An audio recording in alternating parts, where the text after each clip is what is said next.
ሚሻ ሚሾ ሚሻ ሚሾ ልጆችዬ አሁን ደግሞ ሰዓቱ እንግዲህ የስቅለት በዓልን የተመለከተ ዝግጅት ወደ እናንተ የሚደርስበት ነው ማለት ነው። በኢየሱስ ክርስቶስ የስቅለት ዕለት ማለት ነው። ህፃናት ልጆች በጧት ተነስተው ምን ይላሉ? ሚሻ ሚሾ ይጨፍራሉ ልጆችዬ። ስለዚህ አሁን ወደ እናንተ የሚቀርበው በኢየሱስ ክርስቶስ የስቅለት ዕለት ማለት ነው። ህፃናት ልጆች ሚሻ ሚሾ እንዴት እንደሚጨፍሩ ከጨፈሩ በኋላ ደግሞ ጨፍሮ ያገኙትን ነገር እንዴት እንደሚጠቀሙት ለምን እንደሚጠቀሙት የምናደርሱናል ልጆችዬ። አሁን ዝግጅቶቻችንን ተከታተሉ ልጆች።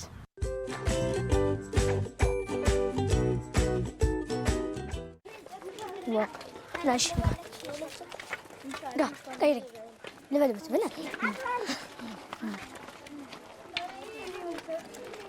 እንት ስታለ ቆይ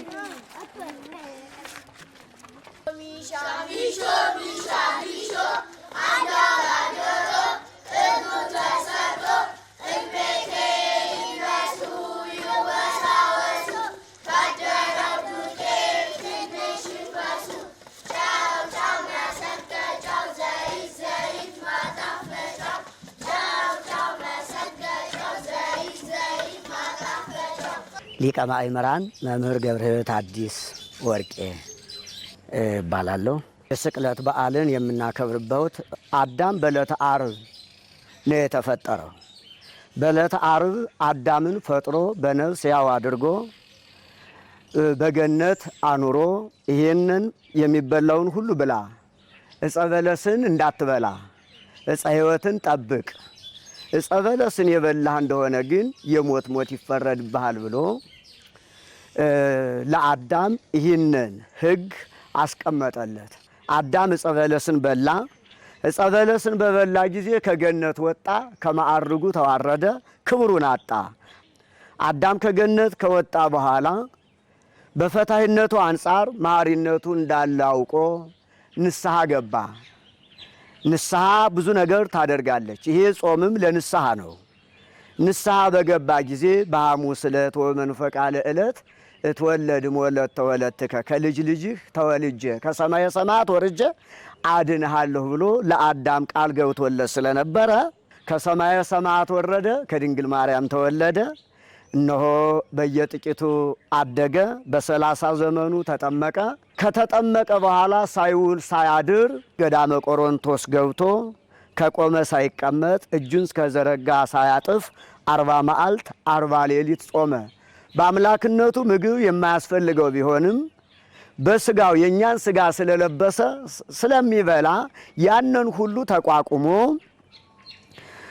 ዲያብሎስን ድል ነስቶ እናንተም ብትጾሙ ዲያብሎስን ድል ነስታችሁ መንግሥተ ሰማያት ትገባላችሁ ብሎ እንዲህ ካደረገ በኋላ 3 ዓመት ከ3 ወር እያስተማረ ድውይ እየፈወሰ ሙት እያስነሳ በዚህን ሰዓት አይሁድ ተመቀኙት። እንዴት ሙት ሊያነሳ ይገባል? ይሄማ ሰው እሱን ተከተለው እንጂ እኛን ሊከተለን አይችልም አሉ። አይሁዳውያንም ያዙት። የተሰቀለ ሰውን ለማዳን ነው። ሲያዳፉት አባ እስራኤሎም ውስጥ በዘያምሩ ይገብሩ አያውቁምና ሳያውቁ ነው የሚበድሉ እያሉ እያለ ይጸልይ ነበር። መራራት እንዳለብን ማዘን እንዳለብን ሲያስተምረን ለኛ ምስክር የሆነን ዘንድ ነው። አባ እስራኤሎም ውስጥ በዘያምሩ ሳያውቁ ይበድላሉ ያጠፋሉና ይቅር በላቸው። እኛ ዛሬ አንዱ ለአንዱ የሚጸልየው ለዚህ ነው። ጾሙም የሚጾመው ጌታችን መድኃኒታችን ኢየሱስ ክርስቶስ ኃጢአት ሳይኖርበት ሳይበድል ለኛ ብሎ እኛ ባጠፋነው በደል እሱ ስለካሰልን እሱ ይሄን ሲያደርግልን እኛ ለምን አንጾምም? ለራሳችን ኃጢአት ነው። ሰው እንዳንበድል ነው። ኃጢአት እንዳንሰራ ነው። ስለሱ እሱ ለጾመልን እድሜ ልካችን ብንጾም ባልበቃን ነበረ። ነገር ግን ትንሿን ይቅር እንዲለን ነው የምንጾመው። የተሰቀለ በቀራንዮ አደባባይ ነው የተሰቀለው። የሰቀሉትም አይሁዳውያን ነው። በጲላጦስ ፊት 6666 ጅራፍ ተገርፏል።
ይሄንን ሚሻምሾ ከስቅለት ጋር የሚያገናኘው ምንድን ነው? አይሁዳውያን ምንም ጥፋት ሳይኖርበት ዱላ ሳይዝ ብትር ሳይዝ ክርስቶስ በገንዛ ፈቃዱ መልካም ነገር ለማድረግ ሰው ልጅ ለማዳን ሲመጣ ውሾ ብለውት ስለነበረ ያንን ለእንትን ለማለት ሕፃናቱ ዛሬ እንዳይረሳ ምሻምሾ እያሉ ሕፃናቱ ይጠይቃሉ። ህብረተሰቡም ይሰጣቸዋል። ጨውን ዶቄቱን ይሳጣቸዋል። ቂጣ እየጋገሩ የክርስቶስን መሰቀል እያሰቡ እየተማሩ ይውላሉ።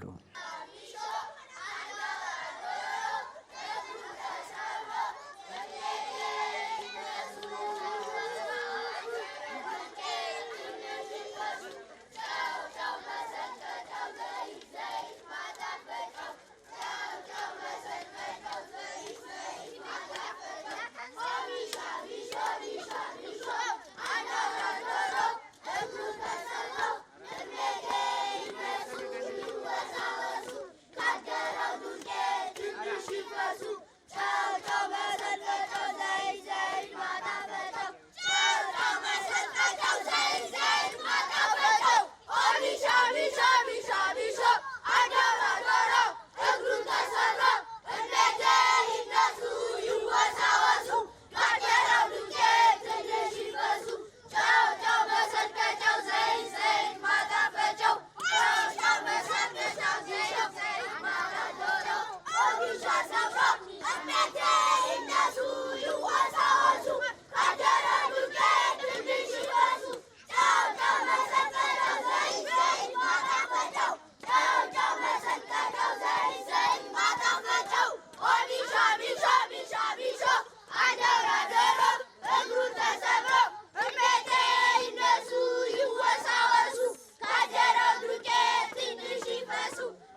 ስሜ ዮሐንስ ነገ ይባላል። ስሜ አላዛር አገሩ ይባላል። ሆሚሻሚሾ ለማለት ያዘጋጀሁት ይሄንን እንጨት ነው። እንጨቱን ከዛፍ ቆርጬ ከዛ በኋላ አስሬ እሳት ላይ ለብልቤ ሚሻሚሾ ለማለት መጀመሪያ እንጨት ቆርጠን እሳት መለብለብ ነው መጀመሪያ የምናደርገው። ቀጣይ ወደ ስራ እንሄዳለን።